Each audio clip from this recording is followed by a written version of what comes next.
Okay, good morning mga kabirong. So nanami diri karon sa Barangay Fatima, so second round na ninamo diri sa gitawag namo nga Uplan Ligtas na Pamayanan on the Road. So nami programa diri karon ang gitawag og the BP Liloan New Normal live talk show on the roof. So fire safety itanong mo sa bumbero. So nata diri karon nasa ilang purok do. So si tanawa na ipakuan sa tong camera, nandyan yung mga sipag member. Ikaway-kaway inyong mga kuan. So na ilang mga kuan taglets. Mao na ang sipag members diri sa barang. So ayan na sikap. Fatima, sorry.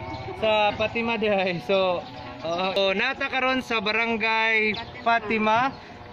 Mao na ikaway-kaway kap sa mao na ang ilang kapitan si Kap.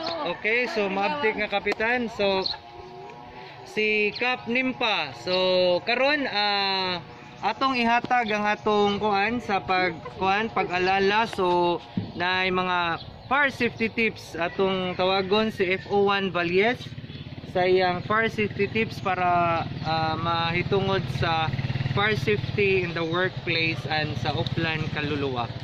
Sige ma'am, mo pahigayon og aktibidad nga may kalambigitan o gitawag nato nga OLP on the road, which is pagkaniagi nakaibaw na taani kani kay balik ra man ni amo kay sa among reporting is every month ni si Jack.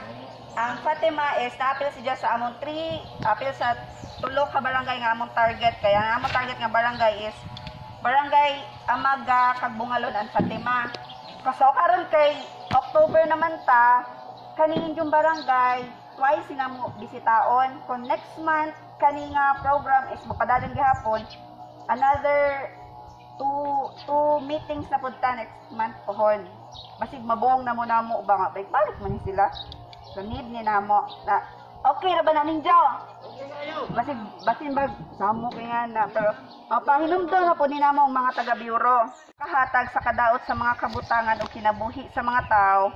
Busa kini atong likayan sa pagbuhat og mga safety measures ug sa tanan ay una sa tanan pagbiya sa inyong panimalay kinahanglan masiguro ninyo nga ibton tanang gipangsaksak nga mga appliances nga wala gamita. Ikaduha, kinahanglan ibutang sa luwas nga lugar ang mga butang nga makamugna og sunog parehas sa lighter o posporo labi na sa mga kaning mga manigarilyo. Halayo nga makabuot sa mga bata sa atong panimalay o trabahoan aron malikayan ang sunog. Ug bahin usab sa pagluto, kinahanglan usab nato kinibantayan og dili biyaan. Ug anaa man gani manigarilyo sa panimalay, palihog sila og pagsagda o pagdili kanila ang mubuhat niini. Para gayud masiguro nato ang safety sa atong panimalay ug atong trabahoan, ato ang tudloan ang mga miyembro sa atong pamilya ug katrabaho ug unsay buhaton kung anaa nay sunog. Maayo usab nga anaa kitay fire extinguisher sa atong panimalay ug dapat kitang makasabot asa kini gibutang ug makasabot kita unsaon paggamit niini. O nakasabot naman ta sa unsaon paggamit sa fire extinguisher no katong seminar ni Sir Buntor sa Linjong Sipag. Kinahanglan usab makahimangno kita kung asa amuagi ug mogawas nga safe kung anaa nay sunog. Kung kita anaa na sa gawas, dili na kita angay mo balik ug kita mangayo og tabang ug magpasabot sa atong silingan ug katrabaho para sa sila makabantay na anaa nay sunog. Ug syempre dili na to kalimtan ang pagtawag sa Bureau of Fire Protection sa atong lungsod para sa madaliang pagpaong niini.